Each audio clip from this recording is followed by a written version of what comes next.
이제 시간이 되었습니다. 같이 기도하심으로 1월 마지막 주일 밴쿠버 예수산길교회 예배를 시작하겠습니다. 우리 도움은 천지를 지으신 여호와의 이름에 있도다. 아멘.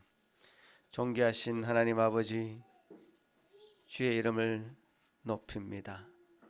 주의 이름을 부르며 주님 앞에 예배하며 영광 돌리기 위하여 저희들 이 자리에 불러 모아주신 하나님의 크신 은혜 감사를 드립니다. 우리의 죄가 주홍같이 붉을지라도 주님, 우리의 모든 죄악을 주님께서 감당해 주시고 그 보혈의 공로로 그 모든 은혜로 저희들을 주의 백성 삼아 주신 은혜 감사하며 이 시간 주님 앞에 나아가게 도와주시고 주님 앞에 온전한 예배 되도록 주님 성령께서 주관하여 주옵소서. 예배의 시정을 주님께 온전히 의탁드리옵고 감사드리오며 예수님 이름으로 기도합나이다. 아멘. 다 같이 일어나서 찬송 드리겠습니다.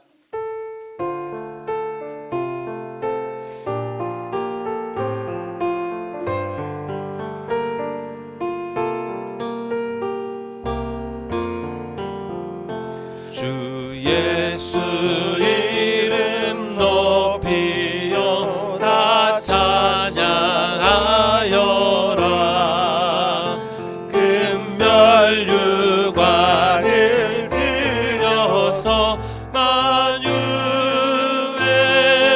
주 찬양.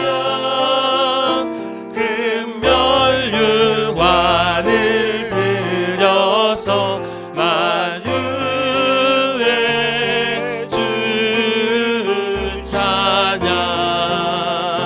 주 예수 당한 고난을 못 잊을 죄인아, 내 귀한 법에 바쳐서 만유의 주 찬양. 내 귀한 법에 바쳐서 만유의 주 찬양. 이 지구 위에 거하는 온 세상 사람들 그 크신 이여 높여서 만유의 주 찬양. 그 크신 위엄 높여서 만유의 주 찬양. 주 믿는 성도 다 함께 주 앞에 엎드려 무궁한 노래 불러서 만유의 주 찬양.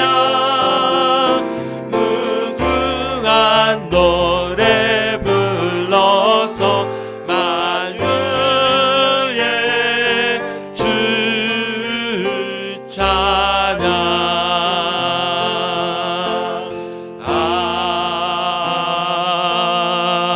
아멘. 다 같이 앉으셔서 주 예수께서 우리에게 행하신 그 일들 기억하시면서 찬양 계속 이어가시겠습니다.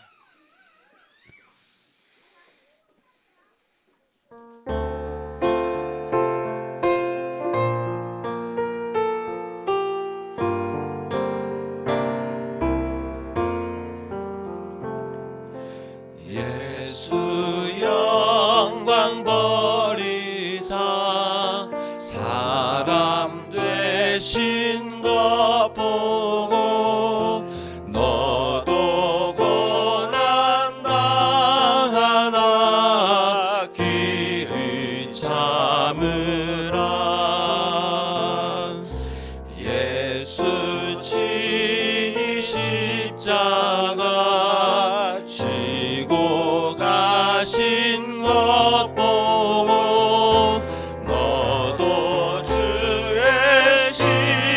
십자가 지고 따르라. 예수 너를 위하여 죽으심을 본받아. 너도 남을 위하여 몸을 바치라. 예수 부활하셔서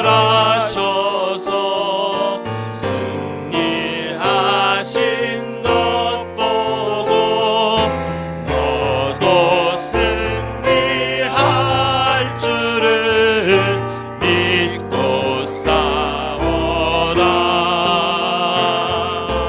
예수 승천하셔서 영광 받으심 보고 너도 영광 받을 줄 믿고 섬겨라.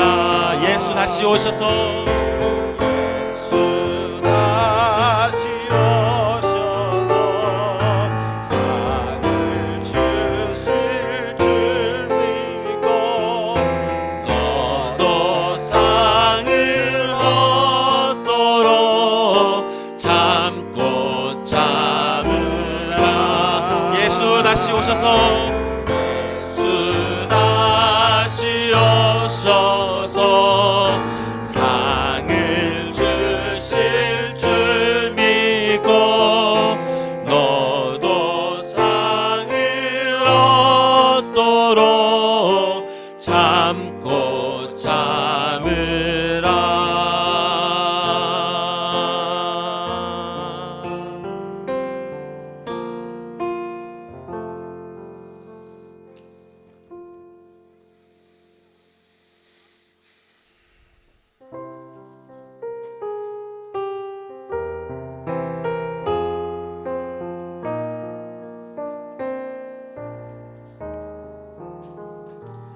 이 세상 끝날까지 주 섬겨 살리니 내 친구 되신 주여 늘 함께 하소서. 주 나와 함께하면 전쟁도 겁없고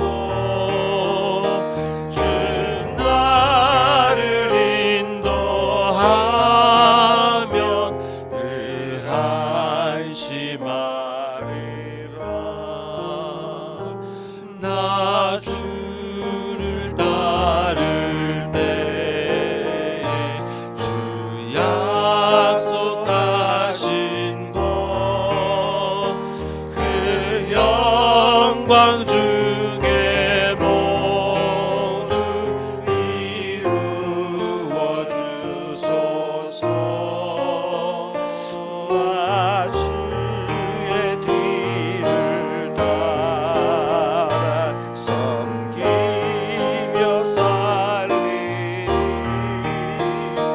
그 크신 은혜 속에 날 인도하시네.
나까지 쉬지 않고 주 따라가리니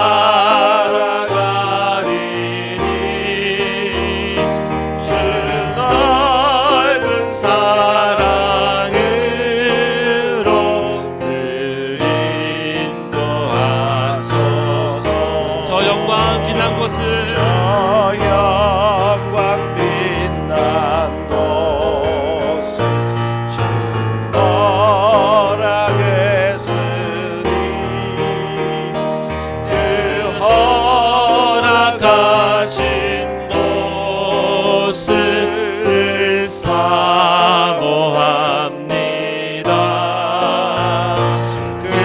끝까지 쉬지 않고 주 따라가리니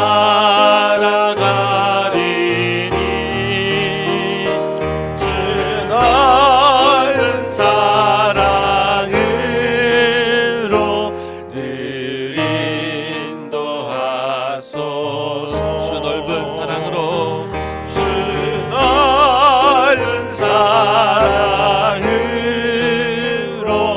늘 인도하소서.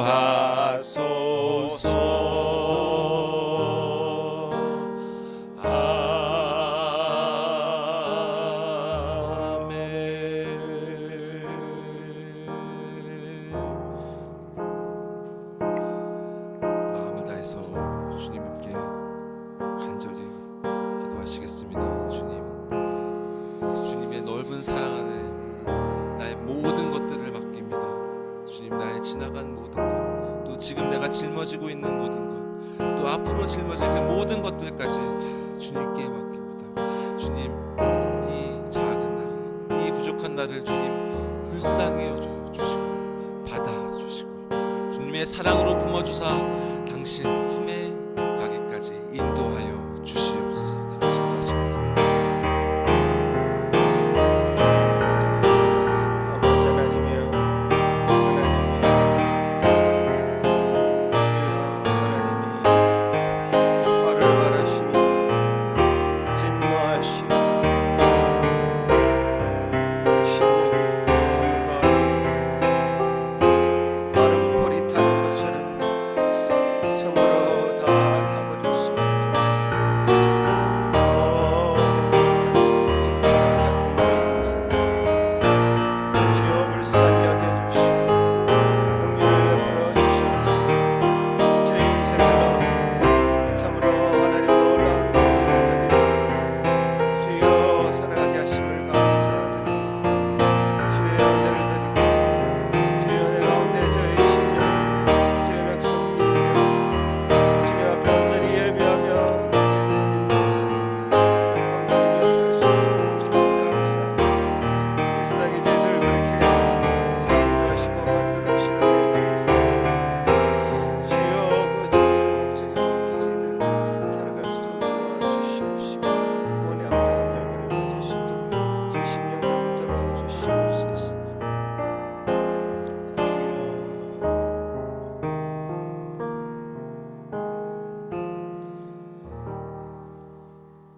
하늘에 계신 우리 아버지여, 이름이 거룩히 여김을 받으시오며 나라가 임하옵시며 뜻이 하늘에서 이루어진 것 같이 땅에서도 이루어지이다.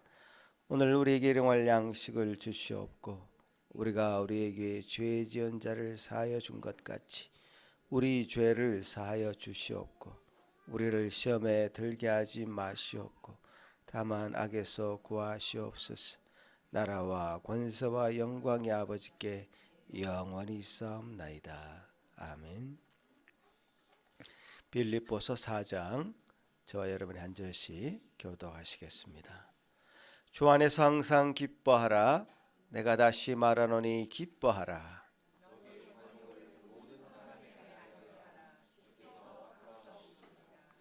아무것도 염려하지 말고 다만 모든 일에 기도와 간구로 그리하면 모든 지각에 뛰어난 하나님의 평강이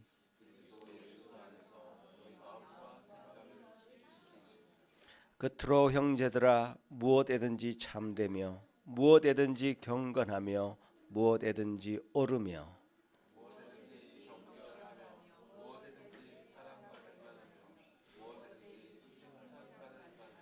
무슨 덕이 있든지 무슨 기림이 있든지 이것들을 생각하라.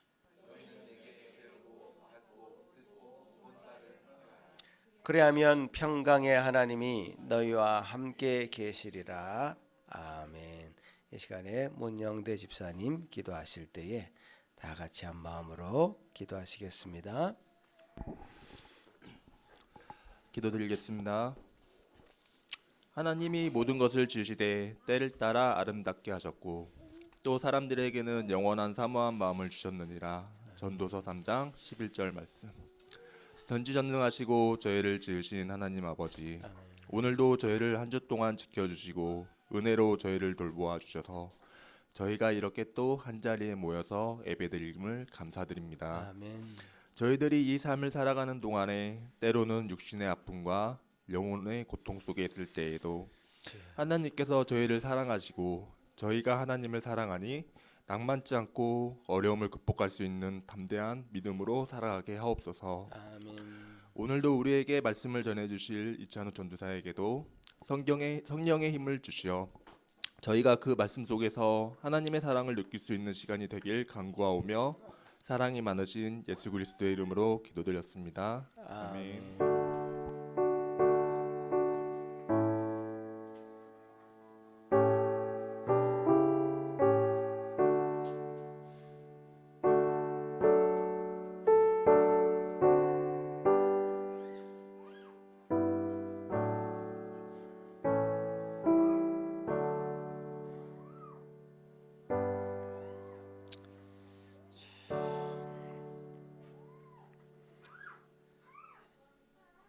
오늘 우리에게 허락하신 하나님의 말씀은 빌립보서 1장 1절에서 8절 말씀까지입니다. 제가 봉독하겠습니다. 그리스도 예수의 종 바울과 디모데는 그리스도 예수 안에서 빌립보에 사는 모든 성도와 또한 감독들과 집사들에게 편지하노니 하나님 우리 아버지와 주 예수 그리스도로부터 은혜와 평강이 너희에게 있을지어다. 내가 너희를 생각할 때마다 나의 하나님께 감사하며 간구할 때마다 너희 무리를 위하여 기쁨으로 항상 간구함은 너희가 첫날부터 이제까지 복음을 위한 일에 참여하고 있기 때문이라. 너희 안에서 착한 일을 시작하신 이가 그리스도 예수의 날까지 이루실 줄을 우리는 확신하노라. 내가 너희 무리를 위하여 이와 같이 생각하는 것이 마땅하니 이는 너희가 내 마음에 있음이며 나의 매임과 복음을 변명함과 확정함에 너희가 다 나와 함께 은혜에 참여한 자가 됨이라. 내가 예수 그리스도의 심장으로 너희 무리를 얼마나 사모하는지 하나님이 내 증인이시니라. 아멘. 우리 어린이들 위해서 같이 한번 기도하겠습니다. 앞으로 나와주세요. 자, 오늘도 암송합니까? 암송할까요? 자, 암송하겠습니다. 시작.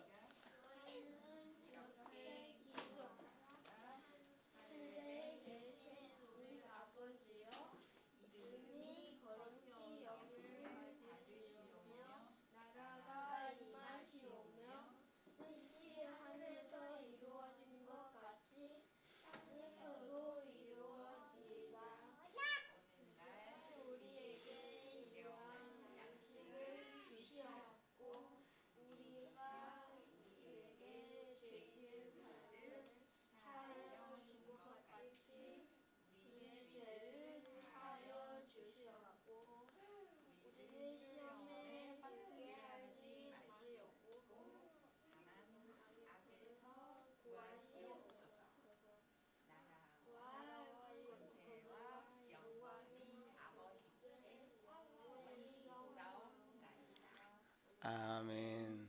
네, 우리 좋습니다. 주원이 또 루다미 주와 우리 세 사람만 지금 잘 하고 있는데 그 뒤에 동생들도 나중에 또 잘 하게 되리라 믿습니다. 아마 언니 오빠를 따라서 하면 잘 할 것 같습니다. 예, 기도하고 가야죠. 예, 같이 기도하겠습니다. 하나님 감사합니다. 우리 아이들이 암송한 이 내용처럼 저들 삶 하나님께서 책임져 주시고 하나님이 이 땅 가운데 온전히 하나님의 이름을 거룩히 빛내는 귀한 삶 될 수 있도록 도와주시옵소서. 부모들의 믿음 또 이 교회의 믿음을 잘 전수받아 참 그 동생들 또 그 후손에 이어지기까지 이 믿음이 잘 증거되고 전파될 수 있도록 도와주시옵소서. 감사하고 예수님 이름으로 기도합나이다. 아멘.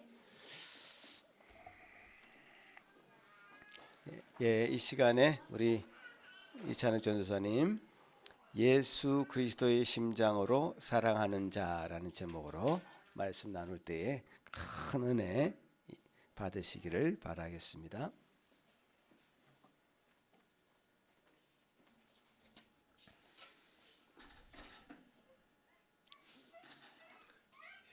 제가 지난해까지는 계속 구원론 그리고 성경론 이렇게 교리에 대해서 설교를 해왔습니다. 그리고 앞으로도 계속 교리에 대한 설교를 다룰 것입니다만 새로운 교리에 들어가기 앞서서 여러분과 함께 성경 한 권을 같이 살펴보고자 합니다. 이번 주부터 해서 제가 여러분과 나누고자 하는 성경은 바로 빌립보서입니다. 빌립보서는 에베소서, 골로새서 그리고 빌레몬서와 함께 네 가지 옥중 서신 중에 한 서신으로 분류가 되는 성경이죠. 그래서 이 옥중 서신이라는 말은 옥중 그러니까 편지가 감옥 안에서 쓰여졌다는 뜻입니다.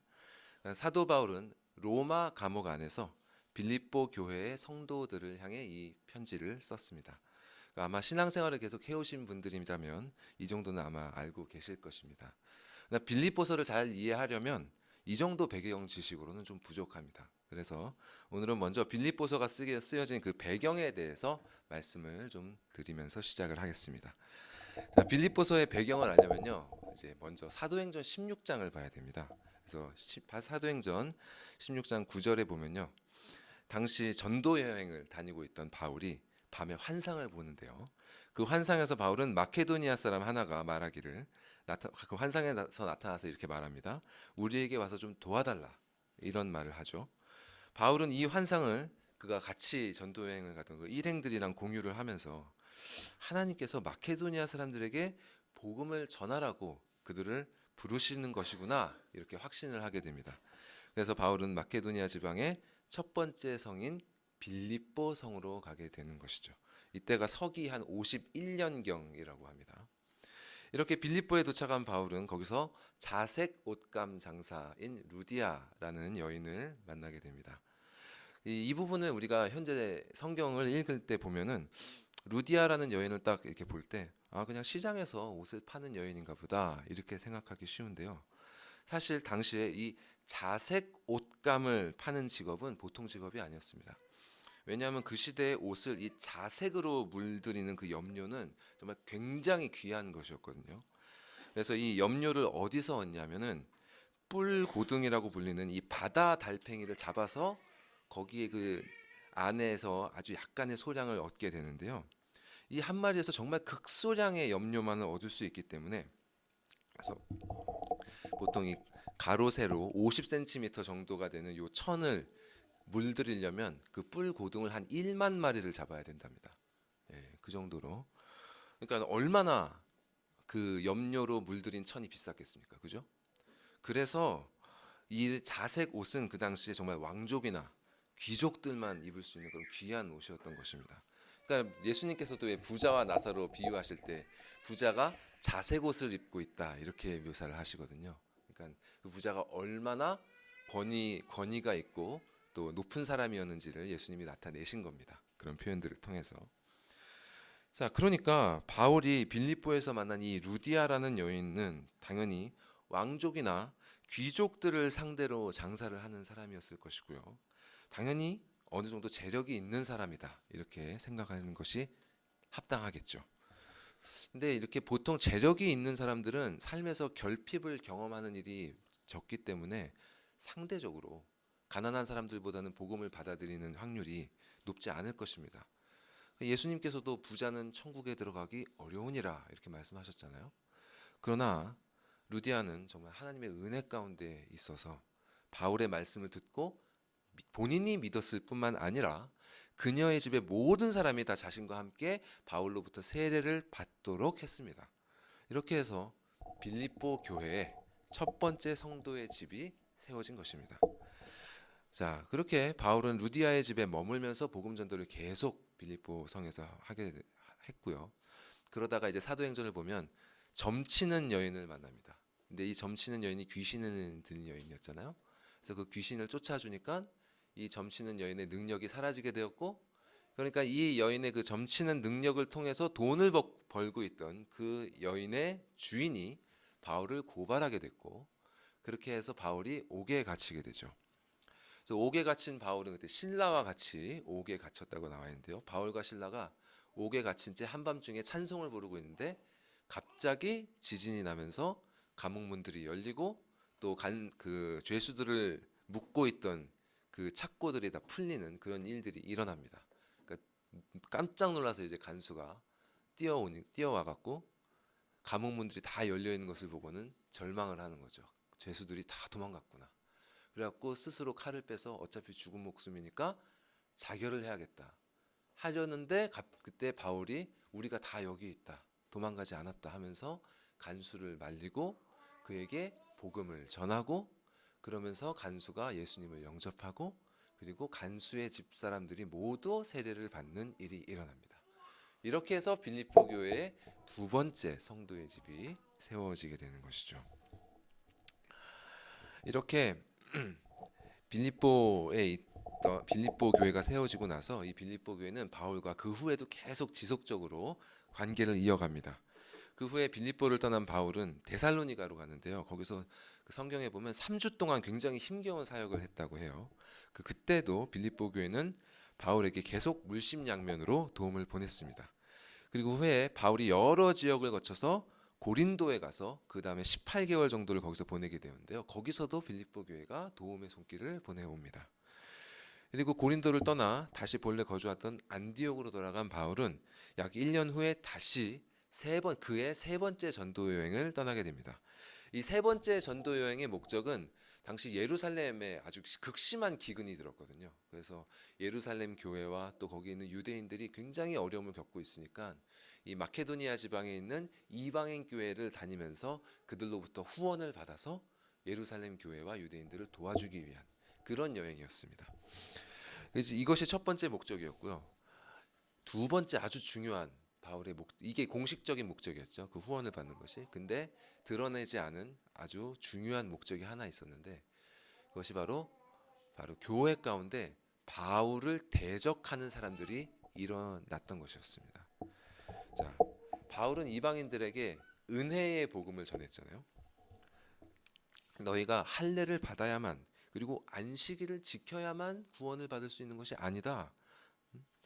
그렇게 율법을 지켜야만 구원을 얻을 수 있는 것이 아니라 오직 예수 그리스도를 믿음으로 말미암아 오직 은혜로 구원을 얻는 것이다. 이것이 바로 바울이 전한 복음이었습니다.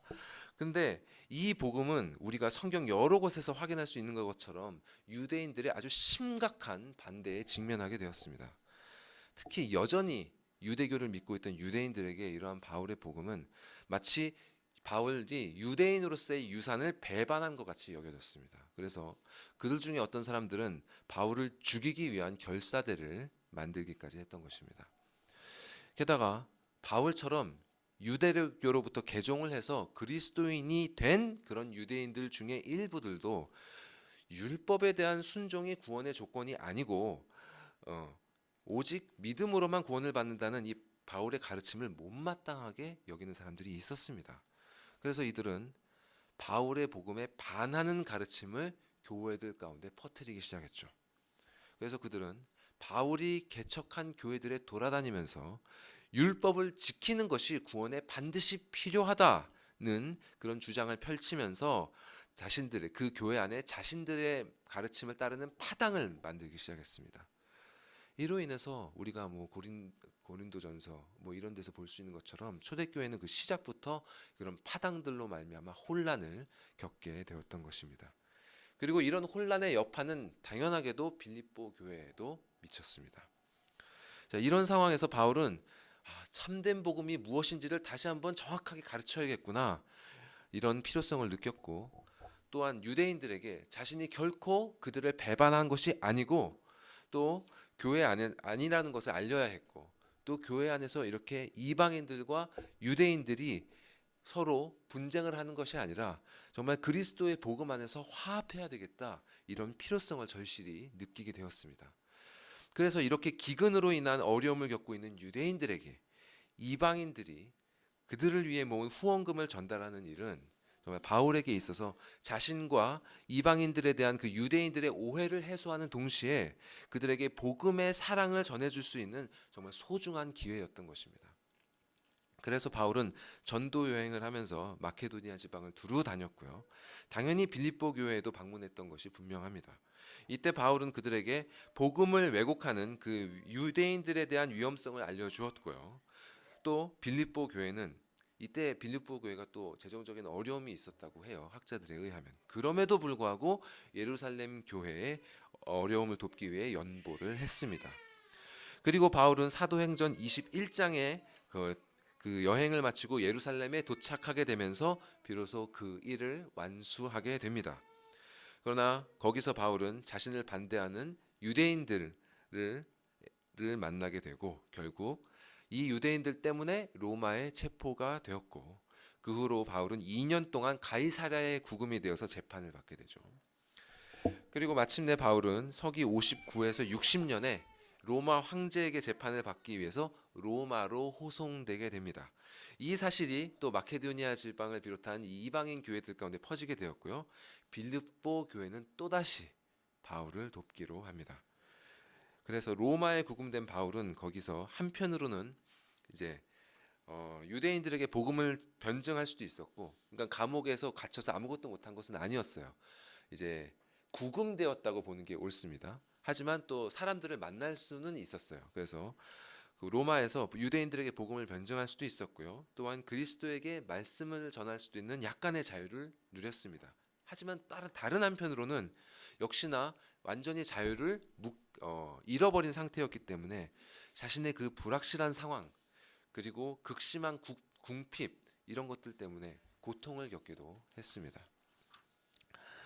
바울은 빌립보 교회는 이러한 바울의 어려움을 알고 그에게 에바브로디도라는 사람 편으로 또다시 도움의 손길을 보냅니다.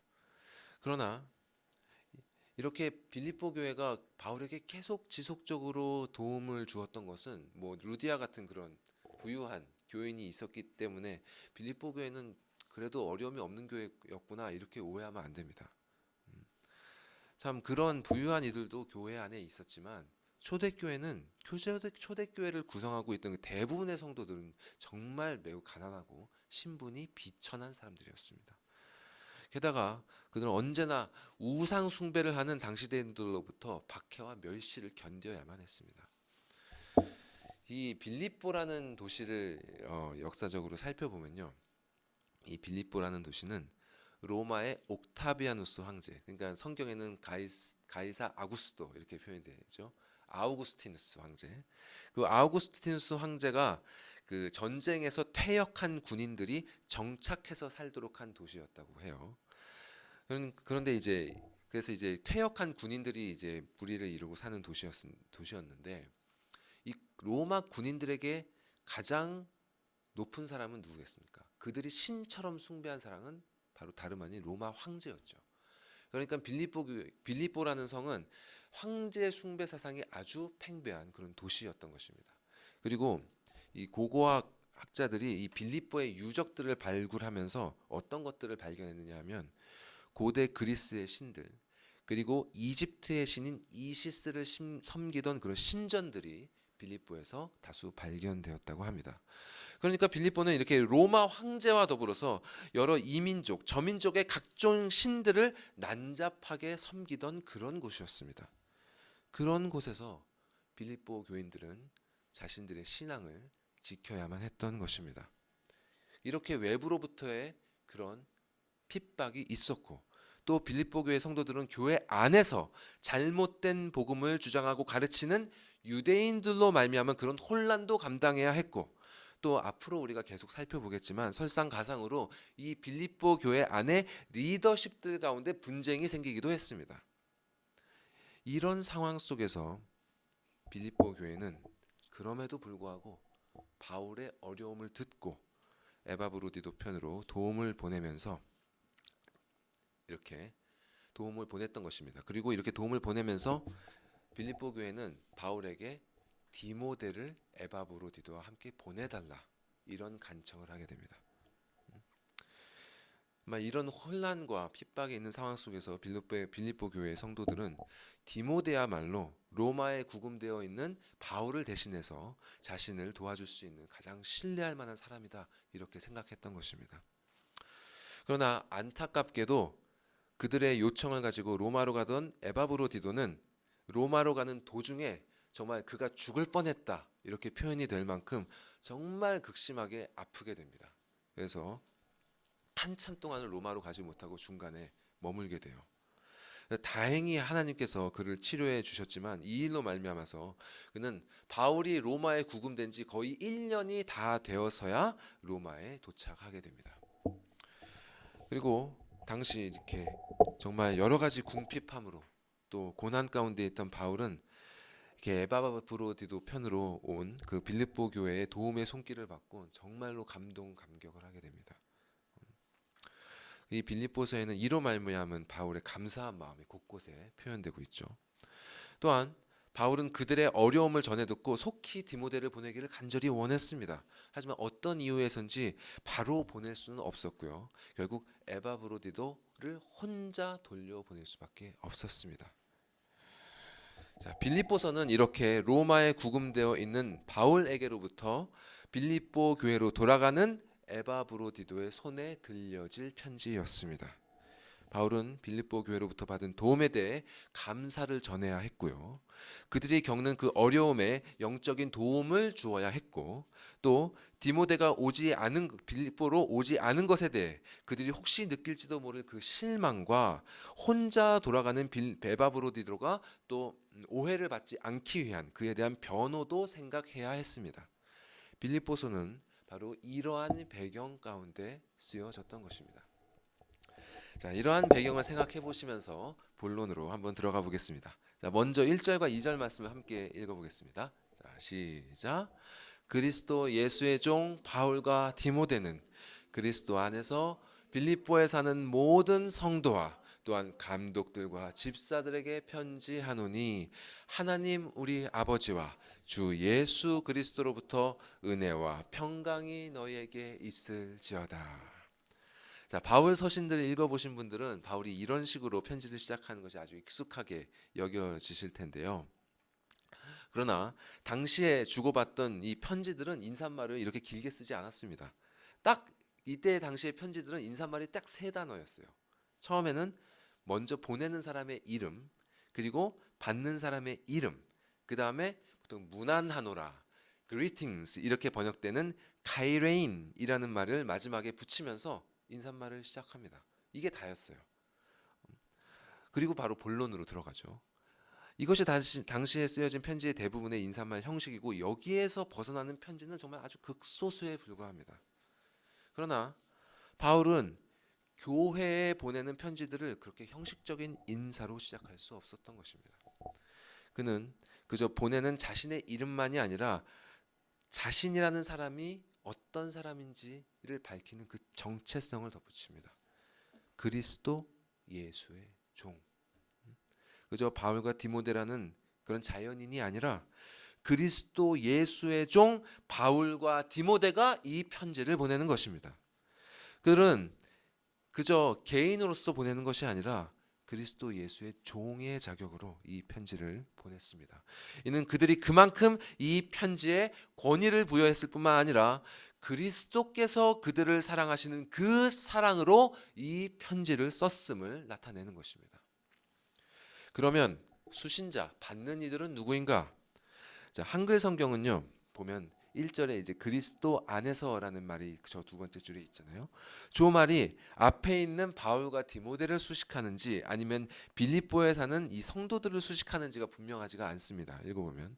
그러나 원문을 잘 번역한 영어 성경을 보면 이렇게 되어 있습니다. 들어보세요. To all the saints in Christ Jesus who are at Philippi. 그러니까 빌립보에 사는 그리스도 안의 모든 성도들과 감독들과 집사들. 이것이 원문의 뜻인 것입니다. 그저 빌립보 교회에 외적으로 속해 있는 자들이 아니라 그리스도 안에 있는 성도들, 그러니까 그리스도와 연합한 사람들이 바로 이 편지의 수신자들인 것입니다. 그리스도 예수의 종 바울은 그리스도 예수 안에 있는 성도들에게 그저 무난하노라 이렇게 인사를 끝낼 수 없었습니다. 그는 그가 건넬 수 있는 최고의 축복으로 그들에게 인사말을 건넵니다. 하나님 우리 아버지와 주 예수 그리스도로부터 은혜와 평강이 있기를 원하노라. 여러분은 이 바울의 마음이 느껴지십니까? 바울은 여기서 그치지 않고 그들을 향한 감사와 축복의 말들을 이렇게 이어나갑니다. 함께 3절에서 6절까지 말씀을 계속해서 읽어보겠습니다. 시작. 내가 너희를 생각할 때마다 나의 하나님께 감사하며 간구할 때마다 너희 무리를 위하여 기쁨으로 항상 간구함은 너희가 첫날부터 이제까지 복음을 위한 일에 참여하고 있기 때문이라. 너희 안에서 착한 일을 시작하신 이가 그리스도 예수의 날까지 이루실 줄을 우리는 확신하노라. 자, 바울은 빌립보 교인들을 생각할 때마다 하나님께 감사하고 간구할 때마다 그들을 위하여 기쁨으로 기도를 한다고 합니다.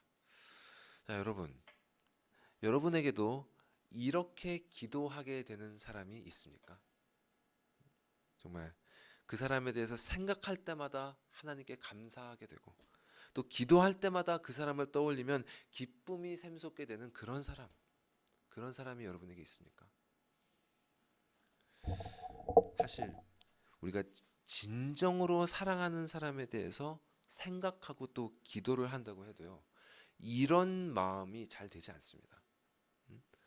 만약 사랑하는 사람이 정말 지금 모든 일에 형통하고 또 진실로 하나님의 축복 가운데 있는 것 같을 때는 이러한 감사와 기쁨이 생기겠지만 보통은 그런 마음이 잘 생기지 않습니다. 오히려 사랑하는 사람을 생각하고 기도할 때는 기쁨보다는 그 사람에 대한 걱정과 근심으로 마음이 기울어지는 경우가 더 많은 것 같습니다. 여러분 그렇지 않습니까?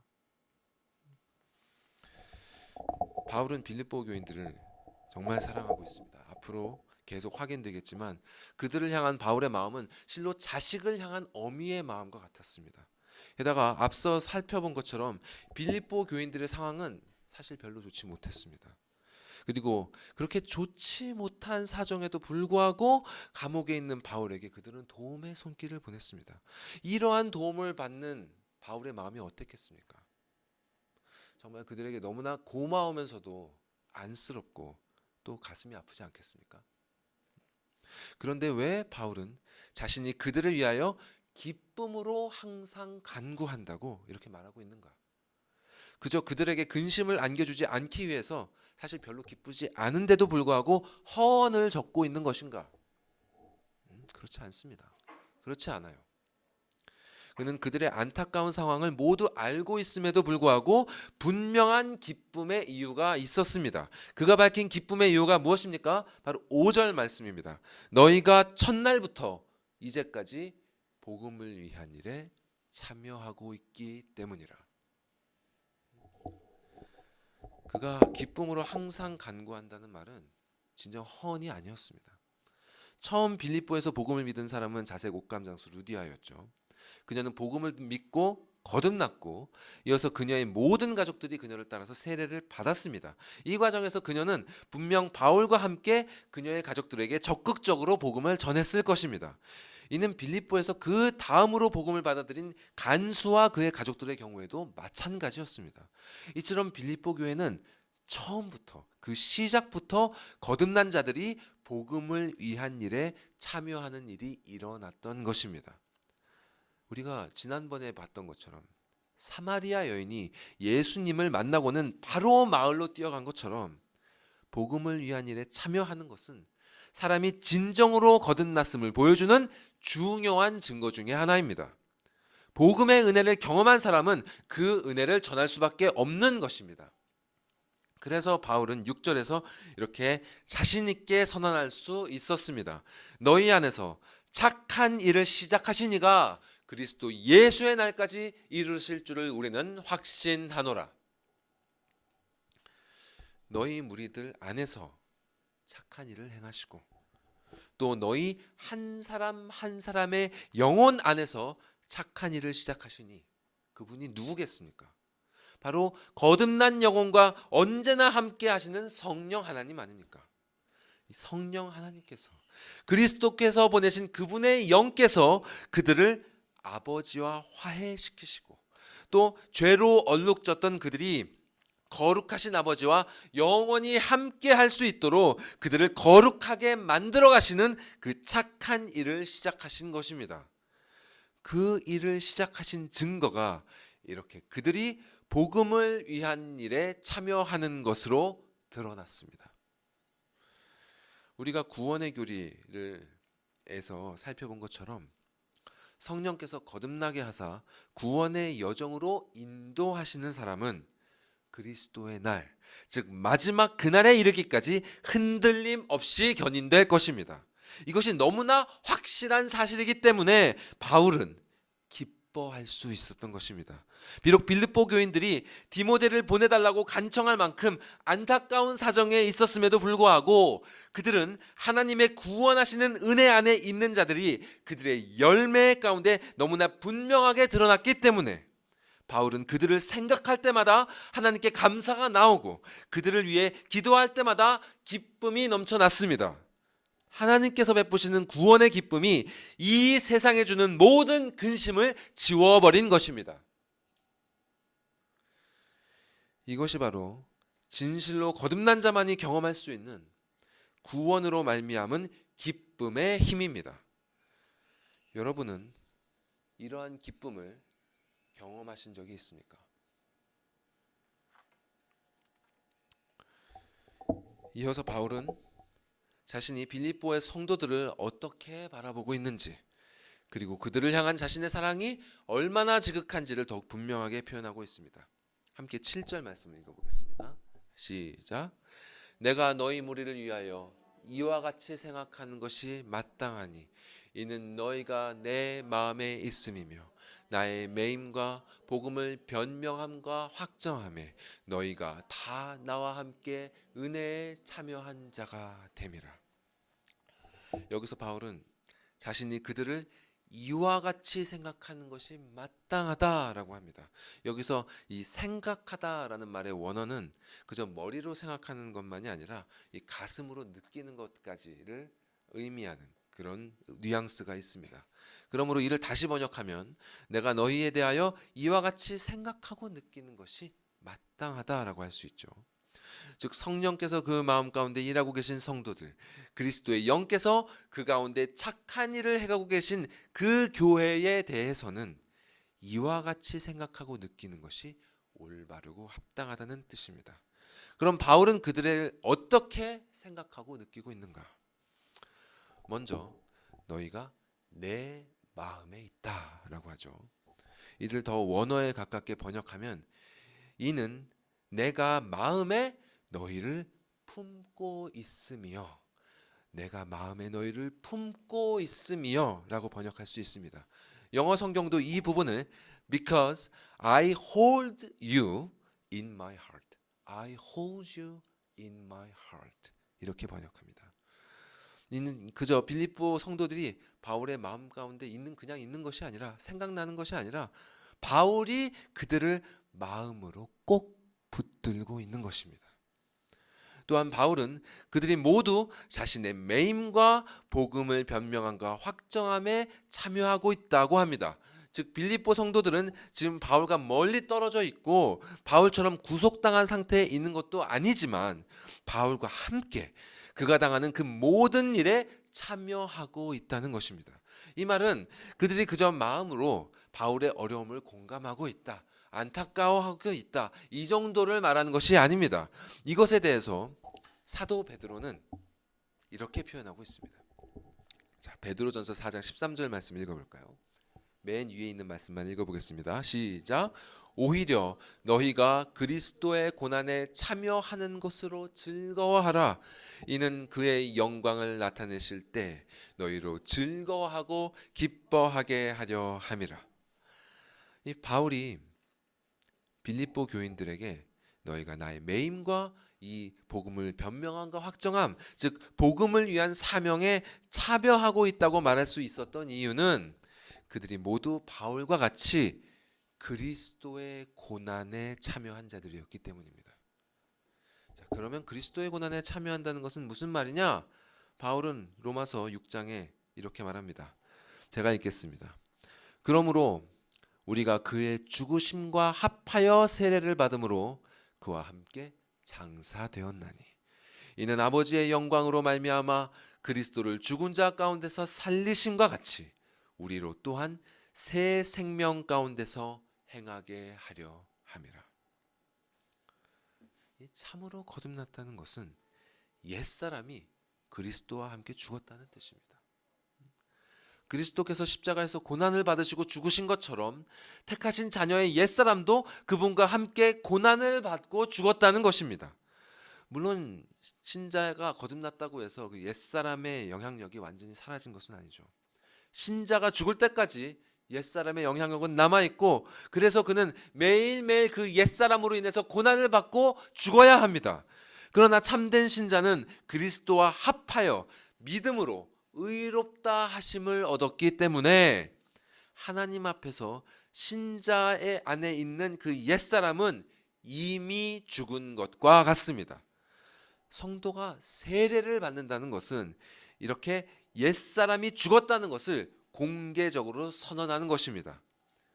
이렇게 진실로 거듭난 자는 그가 받은 이 새 생명 가운데에서 하나님의 자녀로서 행하며 살게 됩니다. 그리고 바울은 또 이렇게 진술하죠. 밑에 있는 로마서 8장 말씀을 읽어보겠습니다. 자, 시작. 자녀이면 또한 상속자 곧 하나님의 상속자요 그리스도와 함께한 상속자니 우리가 그와 함께 영광을 받기 위하여 고난도 함께 받아야 할 것이니라. 빌립보 성도들이 바울과 함께 참여하고 있는 고난이 바로 이것입니다. 실제로 몸이 묶여있지 않다 할지라도, 실제로 바울처럼 그런 궁핍한 가운데 있지 않다 할지라도 그들은 그리스도의 안에, 같은 그리스도 안에 있는 자녀들로서, 하나님의 자녀들로서 그 고난 가운데 동참하고 있는 것입니다. 이처럼 거듭난 하나님의 자녀들은 모두 하나도 빠짐없이 예외 없이 그리스도의 고난에 함께 참여합니다. 여러분 이러한 고난에 지금 참여하고 계십니까? 하지만 우리가 참여하고 있는 것은 고난만이 아니죠. 이렇게 함께 고난을 받고 있는 이유는 또한 우리가 함께 그리스도의 영광을 받기 위한 것입니다. 그래서 바울은 이것은 은혜에 참여하는 것, 은혜에 참여하는 것 이렇게 표현하고 있습니다. 바울처럼 자유를 구속당하는 것, 그리고 복음을 어려운 가운데서도 변증하고 또 확정하는 것, 여기에 더해서 빌립보 성도들처럼 우상 숭배자들에게 핍박을 받고 거짓 복음을 전파하는 자들 때문에 혼란을 겪고 교회 내에서 벌어지는 그 분쟁과 갈등 때문에 고통을 겪는 것조차도 은혜에 참여하는 것입니다. 바울은 이 진리를 알고 있기 때문에 비록 빌립보 교회가 현재 어려움을 겪고 있다 할지라도 그들을 생각할 때마다 하나님의 약속을 기억하며 감사하고 기도할 때마다 그들이 받을 영광을 기억하며 기쁨으로 그들을 위해 기도할 수 있었습니다. 하나님께서 그들 가운데 행하고 계시는 그 착한 일과 그들이 복음에 참여하는 일을 통해 드러나고 있는 하나님께서 그들에게 베푸실 그 은혜의 확실함 때문에, 그 은혜의 풍성함 때문에 그들이 겪는 그 은혜가 그 모든 고난을 능히 덮고도 남음이 있음을 알고 있기 때문에 바울은 기뻐할 수 있었던 것입니다. 빌립보 성도들에 대하여, 그리스도 안에서 같은 형제 자매에 대하여 이렇게 생각하고 느끼는 것이 바울에게는, 그리고 우리에게는 마땅한 것입니다. 어려움을 겪고 있는 이들에 대하여 이렇게 한편으로 낙관적으로 여기는 것이 어쩌면 오히려 그들에겐 관심이 없구나, 우리의 고난에 대해 관심이 없구나, 이렇게 오해가 될 수도 있을 것입니다. 그러나 우리가 계속 확인하고 있는 것처럼 이러한 바울의 진술은 진실로 그들을 향한 사랑에서 나온 것이었습니다. 그래서 그는 오늘 본문 마지막 절에서 그 사랑을 이렇게 표현합니다. 함께 읽겠습니다. 시작. 내가 예수 그리스도의 심장으로 너희 무리를 얼마나 사모하는지 하나님이 내 증인이시니라. 여기서 이 심장이라고 번역된 말은 심장만이 아니라 사람 몸에 있는 내부 장기들을 지칭할 때 쓰이는 말입니다. 그래서 한글 선역의 번역처럼 이렇게 심장을 지칭할 때 쓰일 수도 있고, 또 간이나 또 허파를 지칭할 때도 쓰일 수 있습니다.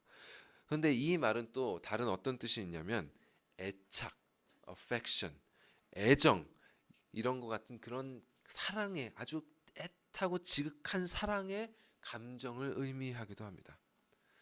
이 한국말에 이 애간장이라는 표현이 있지 않습니까? 애간장이 탄다, 애간장이 녹는다, 이 말이 있는데 이 본문의 표현이 바로 그런 뉘앙스입니다. 가슴이 타는 것처럼, 정말 심장이 녹는 것처럼 그렇게 너희 무리를 사랑한다는 뜻입니다. 그런데 여기서 우리가 잘 보아야 할 점은 이 심장이 바울 자신의 심장이 아니라 예수 그리스도의 심장이라는 점입니다. 예수 그리스도께서 너희를 애타게 사랑하시는 그 심정으로 나도 너희를 사랑한다. 그분께서 너희를 위해 자신의 생명을 버리신 그 사랑을 따라서 나도 너희를 사랑한다. 이것이 허언이 아니라 바로 나의 진심이다. 하나님이 내 증인이시다. 여러분, 생각해 보십시오. 이것이 얼마나 과감하고 담대한 진술인지가 여러분 느껴지십니까? 여러분은 누군가에게 이렇게 사랑한다고 감히 말하실 수 있겠습니까? 사람이 할 수 있는 최대치는 아마 자기 자신을 거는 것일 겁니다. 내 목숨을 걸고 너를 사랑한다. 내 생명을 걸고 너를 사랑한다. 내 삶을 걸고 너를 사랑한다. 이것이 인간이 할 수 있는 사랑의 최대치일 것입니다. 그런데 지금 사도 바울은 감히 예수 그리스도가 너희를 사랑하신 그 사랑으로 나도 너희를 사랑한다, 이렇게 말하고 있는 것입니다. 여러분은 이 표현의 깊이를 헤아리실 수 있겠습니까? 아마 이 사랑이 어떤 사랑인지 잘 와닿지 않으실지도 모르겠습니다. 바울은 로마서에서요, 이 사랑에 대해서 다른 방식으로 이렇게 표현한 바 있습니다. 로마서 9장 말씀 보여주십시오. 제가 읽어드리겠습니다. 내가 그리스도 안에서 참말을 하고 거짓말을 아니하노라. 나에게 큰 근심이 있는 것과 마음에 그치지 않는 고통이 있는 것을 내 양심이 성령 안에서 나와 더불어 증언하노니, 나의 형제 곧 골육의 친척을 위하여 내 자신이 저주를 받아 그리스도에게서 끊어질지라도 원하는 바로라. 내가 하나님으로부터 저주를 받아서 그리스도에게서 끊어질지라도, 나의 영혼이 구원에서 끊어져서 영원한 형벌에 들어갈지라도 나의 형제들 이스라엘 사람들이 진실로 구원받기를 간절히 원하노라. 이것이 바로 예수 그리스도의 심장으로 하는 사랑입니다. 예수 그리스도께서 성부 하나님으로부터 진노를 받으심으로 우리가 치러야 할 그 모든 죄값을 대신 치르신 것처럼 자신의 영혼이 지옥에 떨어질지라도 저들은 구원에 이르기를 간절히 바라는 이 마음, 이것이 바로 예수 그리스도의 심장으로 하는 진정한 사랑인 것입니다. 사실 사람이 자신을 둘러싼 참된 영적 실제에 대해 눈을 뜨게 되면 이러한 마음을 갖게 될 수밖에 없습니다. 하나님의 진노 아래에 놓인 사람들을 보고 어떻게 가만히 있을 수가 있겠습니까? 구약에서 모세가 바로 그런 마음이지 않았습니까? 자신이 없는 사이에, 자신이 하나님께 십계명을 받으러 올라간 사이에 금송아지를 만들어 섬겼다가 하나님의 진노하심에 처한 그 이스라엘 백성들을 위해서 그는 하나님께 이렇게 부르짖었습니다. 그러나 이제 그들의 죄를 사하시옵소서. 그렇지 아니하시오면 원하건대 주께서 기록하신 책에서 내 이름을 지워버려 주시옵소서. 거듭나지 않은 사람들은 이러한 말들을 도무지 공감할 수 없을 것입니다. 교리는 머리로는 이해할 수 있습니다. 진리는 이성으로 헤아려 생각할 수는 있습니다. 그러나 이 교리로부터 나온 은혜가 무엇인지, 그 진리로부터 나오는 사랑이 무엇인지는 절대로 그저 생각해서는 이해할 수 없습니다. 왜냐하면 그 은혜와 사랑은 그 교리를, 그 진리를 삶을 통해서 직접 경험해 봐야만 알 수 있는 것이기 때문입니다. 여러분은 그 예수 그리스도의 은혜를 진정 경험하고 있습니까? 진실로 그 은혜와 사랑 가운데 거하고 있습니까? 그것을 경험하면 전하지 않을 수 없습니다. 복음의 은혜를 경험하면 복음을 위한 일에 참여하지 않을 수 없습니다. 그리스도의 사랑을 경험하면 그 사랑을 전하지 않을 수가 없는 것입니다. 어떤 이에 어떤 사람의 사랑을 경험하려면 그 사람과의 개인적인 관계에 들어가야 합니다. 그리스도의 사랑을 경험하려면 그분과의 관계에 들어가야겠죠. 그분과의 관계를 시작하려면 먼저 그분을 만나야 됩니다. 사도 바울은 그가 사울이었던 시절 예수 믿는 자들을 죽이러 다메섹으로 달려가다가 그분을 만났습니다.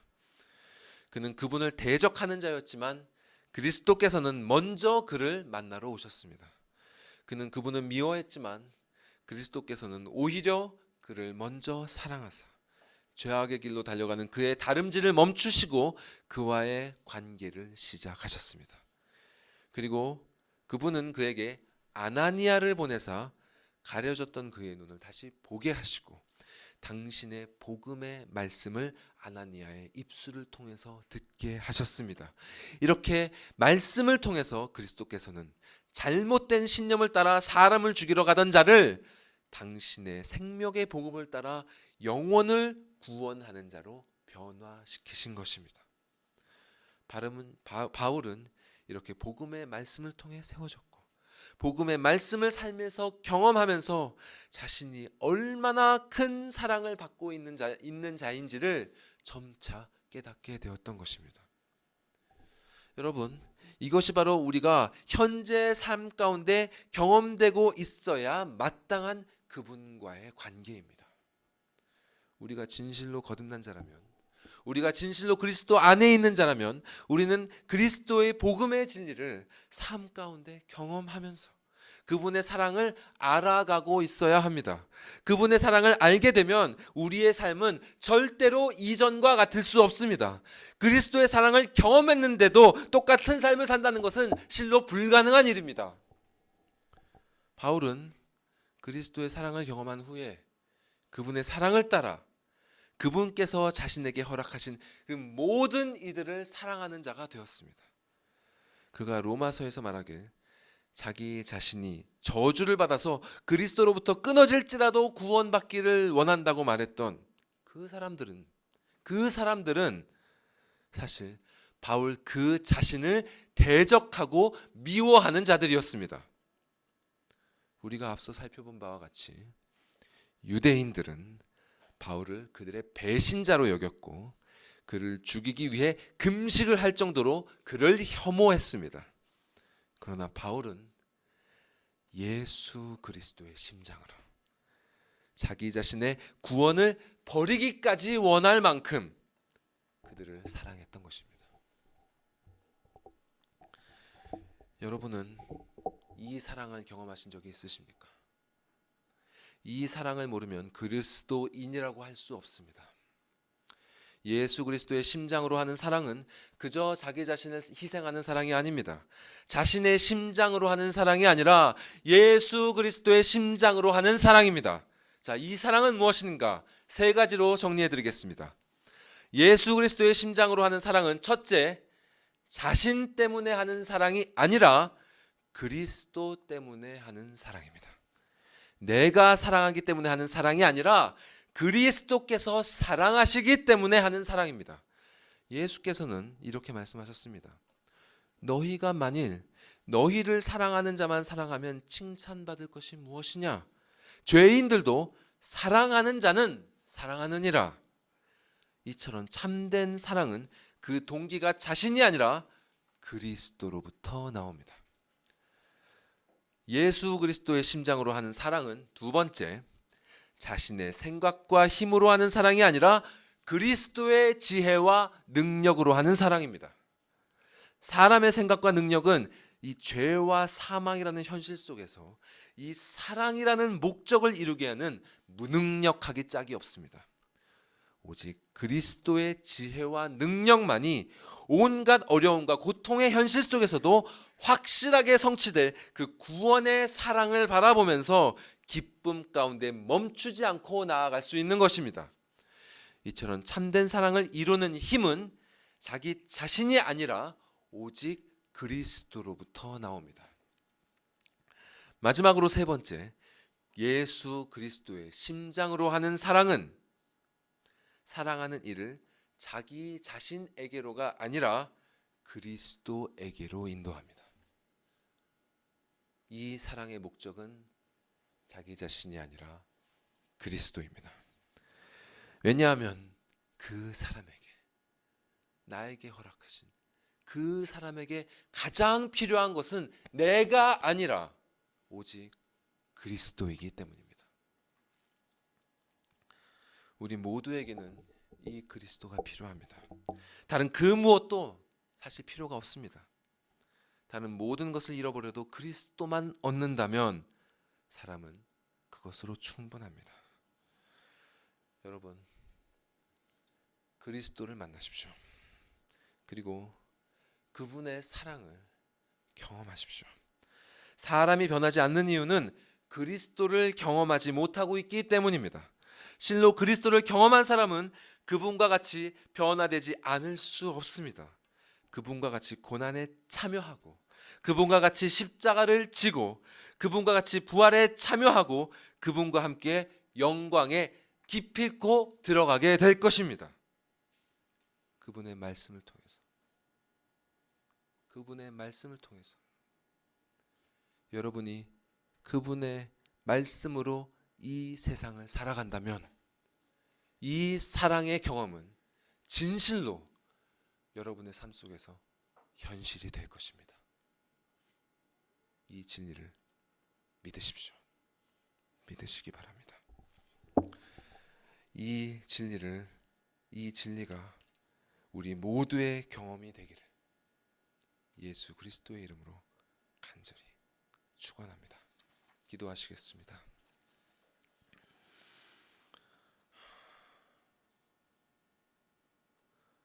우리를 그리스도의 심장으로 사랑하여 주신 하나님,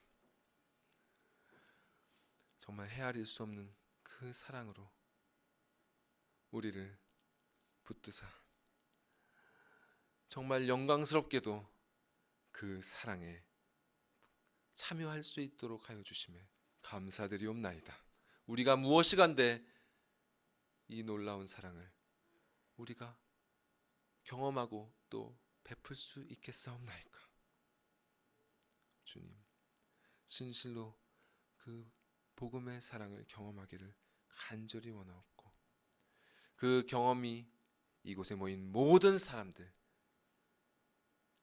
주님의 참된 자녀들, 이곳에 비록 같이 있지 못할지라도 우리와 함께 하고 있는 그 모든 사람들의 삶 가운데서 반드시 실제하는 경험이 되기를 간절히 바라옵고 원하옵나이다. 주님, 그렇게 우리를 모두를 만나 주시고 우리 모두에게 당신의 사랑을 경험케 하심으로 우리를 변화시켜 주시고 바울과 같이 또 그와 함께 교제했던 그 빌립보 성도들과 같이 그 어떤 상황 가운데에서도 기쁨을 잃지 아니하는 그 놀라운 경험을 우리에게 허락하여 주시옵소서.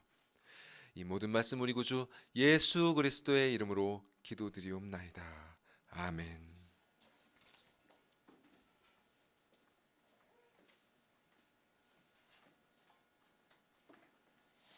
예, 사도신경으로 우리 신앙을 고백하겠습니다. 전능하사 천지를 만드신 하나님 아버지를 내가 믿사오며 그 외아들 우리 주 예수 그리스도를 믿사오니 이는 성령으로 잉태하사 동리 마리아에게 나시고 본디오 빌라도에게 권을 받으사 십자가에 못 박혀 죽으시고 장사한 지 사흘 만에 죽은 자 가운데서 다시 살아나시며 하늘에 오르사 전능하신 하나님 우편에 앉아 계시다가 저리로서 산자와 죽은 자를 심판하러 오시리라. 성령을 믿사오며 거룩한 공예와 성도가 서로 교통하는 것과 죄를 사하여 주시는 것과 몸이 다시 산 것과 영원히 산 것을 믿사옵나이다. 아멘. 예, 주신 말씀 기억하시면서 다 같이 일어나서 찬송 드리겠습니다.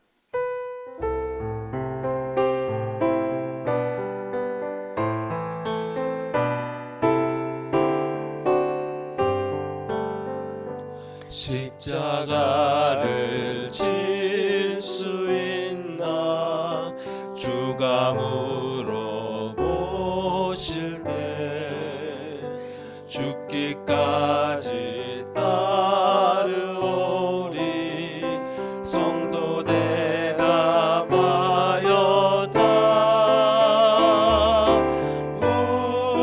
우리의 심령 주의 것이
엉망제약 가운데 허물과 죄로 죽었던 저희들을 살리신 그 놀라우신 하나님 은혜 감사드립니다.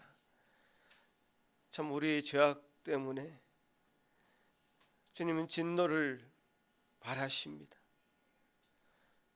그 진노가 우리에게 바라면 우린 지푸라기처럼 다 타서 없어질 수밖에 없는 그런 자들입니다. 지푸라기와 같은 저희들을 살리시고 놀라우신 그 은혜로 하나님의 자녀로 백성으로 삼으신 그 은혜 감사를 드립니다. 주의 백성으로 이 땅 가운데 살아가는 삶이 얼마나 복된 삶인지 영광스러운 삶인지 말씀을 통하여 또 확인하여 주시니 감사합니다. 그리스도의 심장으로 사도 바울이 빌립보 성도들을 사랑한 것처럼 주여 우리 모든 주의 백성들 주 예수 그리스도의 심장을 가지고 참으로 서로를 사랑하며 주 예수 그리스도를 사랑하며 또한 이 땅 가운데 있는 많은 사람들을 사랑하여 복음을 그 심령들 가운데 전가할 수 있는 놀라운 은혜를 허락하여 주시고 복음을 전할 수 있는 그 은혜가 열심히 불일 듯하게 일어날 수 있는 은혜를 허락하여 주시옵기를 소망합니다. 주여 도와주시어서 이 시간에 우리 심령 가운데 참으로 하나님 앞에 엎드릴 수 있는 그래서 주님 앞에 다시 한번 회복할 수 있는 그 놀라운 은혜를 허락하셨사온데 이 시간 예배에 참여한 모든 그 심령들이 참으로 이 말씀 가운데 새롭게 태어나고 새로운 말씀으로 주님 앞에 다시금 시작할 수 있는 은혜를 부어 주시옵소서. 이제 주일을 마치고 일주일의 삶을 살아갈 때에도 주여 이 말씀 가지고 살아갈 수 있는 은혜를 허락하여 주옵소서. 주님 앞에 나올 때마다 참으로 그 심령이 주님 앞에 엎드리는 마음으로 주님의 모든 것이 우리의 모든 것이 주님으로부터 말미암았음을 고백하는 그 심령으로 그 마음으로 주님께 물드리오니 받아 주시옵기를 소망하옵고 감사하며 예수님 이름으로 기도합나이다. 아멘. 예, 앉으시겠습니다.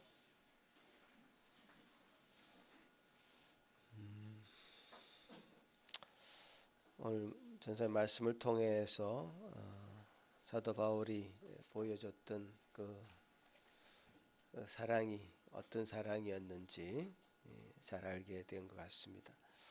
보통 우리가 헤드 날리지라고 말하는 지식이 있고요, 또 하트 날리지라고 하는 지식이 있습니다. 안다는 것은 지식적으로만 머리로만 동의하는 것이 아니라 마음으로 아는 것이 진정한 암이죠.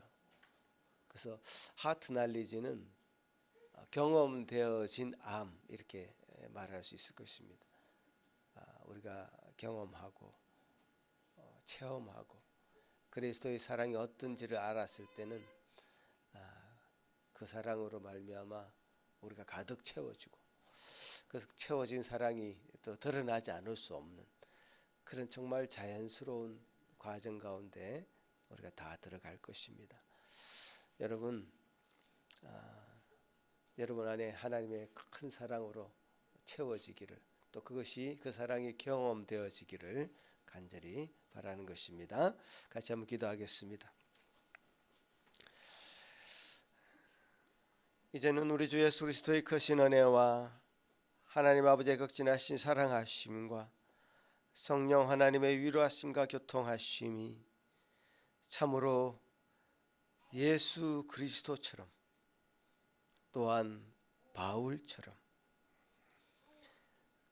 참 사랑으로 참 사랑의 사도가 되기를 소망하는 여기 머리 숙인 모든 성도들 위해 그 가정 위에 지금부터 영원토록 함께 있을지어다. 아멘.